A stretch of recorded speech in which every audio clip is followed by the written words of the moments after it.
Meus queridos, a paz do Senhor Jesus, para aqueles que estão chegando agora e ouvindo pela primeira vez, nós estamos falando sobre as 42 estações, 42 jornadas, desde a saída do povo de Israel do Egito até a entrada em Canaã. E a gente sabe que essas 42 jornadas simbolizam as, o movimento e o trabalho do Espírito Santo na nossa vida em direção à plenitude.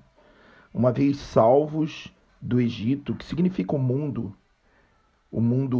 que jaz do maligno, nós somos chamados a uma caminhada pelo deserto. O deserto significa a nossa carreira de provisoriedade nessa terra. Tudo que nós estamos vivendo aqui não será eterno. Nós precisamos cuidar da eternidade, da nossa vida eterna. Aqui nós compramos, casamos, vendemos, possuímos, mas tudo o que fazemos aqui debaixo desse sol, nesse deserto, é provisório. E a nossa caminhada, ela é estabelecida nesse estudo das 42 estações em 4 desertos.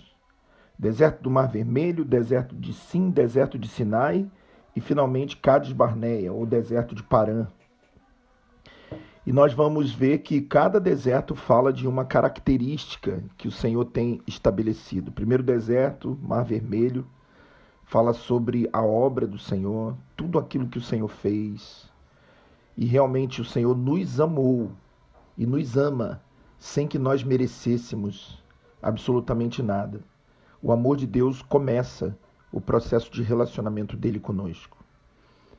Graças a Deus, irmãos. O que seria de nós, que seríamos de nós, se precisássemos fazer alguma coisa para ser amado por Jesus? O amor dele é incondicional. Ele nos ama, ponto final. Mas depois, ele quer fazer de nós pessoas melhores, pessoas que crescem à estatura do seu Filho, Jesus, que é o nosso modelo. E esse deserto de Sim, que nós vamos falar hoje, o finalzinho do deserto de Sim, da estação de Refidim. Vamos ler Números 33, versículo 15. Partindo de Refidim, acamparam-se no deserto de Sinai. Refidim é o final desse deserto de Sim, compreendido entre as estações de Sim, de Dófica, a luz, e Refidim. Nesse segundo deserto, o Senhor trabalhou o quebrantamento individual. Nós precisamos ser quebrantados individualmente para que possamos servir a um propósito coletivo. É como um profissional de obra faz. Tira uma pedra e trabalha nessa pedra, tirando os excessos dessa pedra, colocando massa sobre essa pedra, para que essa pedra possa entrar numa construção. E o deserto do Sinai, ele vai ser exatamente isso, a construção de um povo. O deserto de Mar Vermelho e Sim duraram 3 meses. Em 3 meses eles estavam no deserto de Sinai. Em apenas 3 meses eles já estavam no deserto de Sinai. E ali eles vão ficar durante 1 ano inteiro, onde eles vão aprender o senso de ser um exército. Eles vão receber do Senhor a lei, que é a própria constituição da nação. Eles vão fazer uma aliança com o Senhor. Eles vão receber as orientações para que o tabernáculo de Deus seja feito e, consequentemente, a presença de Deus seja estabelecida no meio do povo. Então, o deserto de Sinai, irmãos, é um tremendo ensino para nós, porque é aqui que nós começamos a entender o nosso papel nesse processo como um todo. Meus queridos, feliz o homem que entende que ele não é uma folha solta nesse mundo, ou uma pedra solta nesse mundo, mas ele foi colocado nessa terra para cumprir um propósito coletivo. Nós precisamos chegar no final da nossa vida e ter a certeza de que a nossa vinda aqui nessa terra não foi em vão.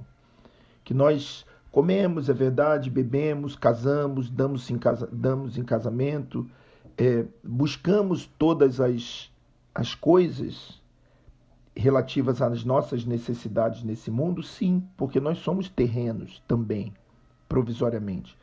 Mas fundamentalmente que a nossa vida não se resumiu a isso. Nós participamos de uma identidade coletiva, de um povo. E esse povo, que no Antigo Testamento a Bíblia vai chamar de Israel, no Novo Testamento a Bíblia vai chamar, vai inserir a igreja gentia dentro desse Israel, ele precisa entender o porquê que ele foi chamado. Nós ouvimos durante tanto tempo que a salvação é individual. Mas essa frase, a salvação individual, às vezes vem carregada com o significado de não se meta na minha vida porque eu resolvo os meus problemas com Deus sozinho.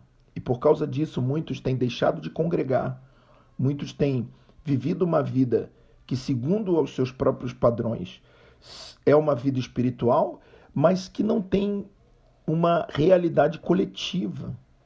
Nós precisamos aprender a ser parte desse coletivo. O apóstolo Paulo, falando aos Coríntios, ele diz que nós somos em parte membros de um corpo, mas quando vier o que é perfeito, tudo que é em parte será aniquilado. Você pode imaginar que um braço pode sobreviver fora do corpo? Você pode imaginar algum órgão do corpo, quantos minutos ou, quem sabe, segundos, um fígado, um coração, dura fora do corpo? Talvez, analisando isso, a gente possa compreender o quão frágil nós somos fora do corpo. Mas dentro do corpo, irmãos, nós somos tão poderosos, tão intensos, tão guardados, independente das nossas limitações. E esse é o segredo que nós queremos falar. Eu quero terminar lendo um texto de Josué, quando Josué conquista, junto com o povo de Israel, a cidade de Jericó. E a palavra de Deus fala que naquela cidade havia uma prostituta chamada Raabe. E essa prostituta, ela foi benevolente com os espias quando esses foram invadir a cidade. E a Bíblia diz que, por causa disso, quando o povo de Israel entrasse em Jericó, se essa mulher tivesse dentro da casa com um simples cordão de escarlate sobre a sua casa, ela seria salva.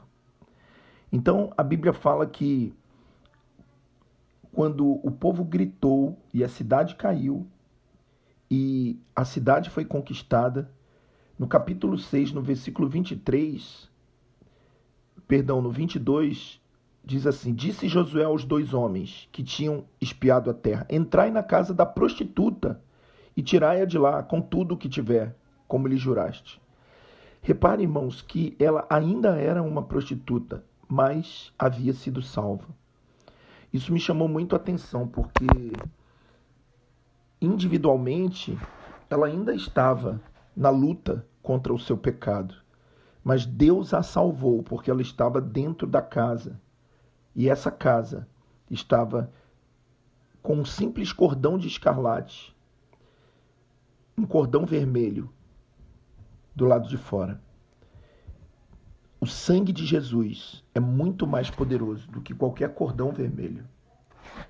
Se essa prostituta foi salva, mesmo sendo prostituta, mesmo sendo reconhecida como prostituta depois da salvação, porque assim somos nós saímos do Egito e ainda continuamos no pecado, ainda continuamos vivendo práticas pecaminosas. A nossa mente ainda está confundida com as coisas do Egito, mas nós já somos salvos.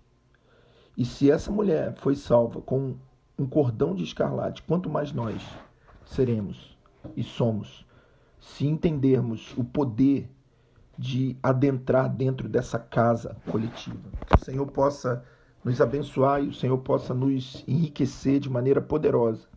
Entramos agora nessa jornada, saindo de Refidim, onde a rocha foi ferida, e partindo em direção ao Sinai, onde um povo que é considerado uma multidão se transformará num exército poderoso, coletivo. Que o Senhor nos abençoe, que você possa fazer parte disso. A individualidade, a quebra da unidade é a arma mais poderosa de Satanás para destruir as nossas vidas. O poder da comunhão é tão grande, tão poderoso, tão forte, que pode fazer com que uma prostituta, mesmo sendo prostituta, possa ser salva, simplesmente porque ela se coloca dentro da casa. Que essa casa nós sabemos que é a pessoa do nosso Senhor Jesus. Deus abençoe.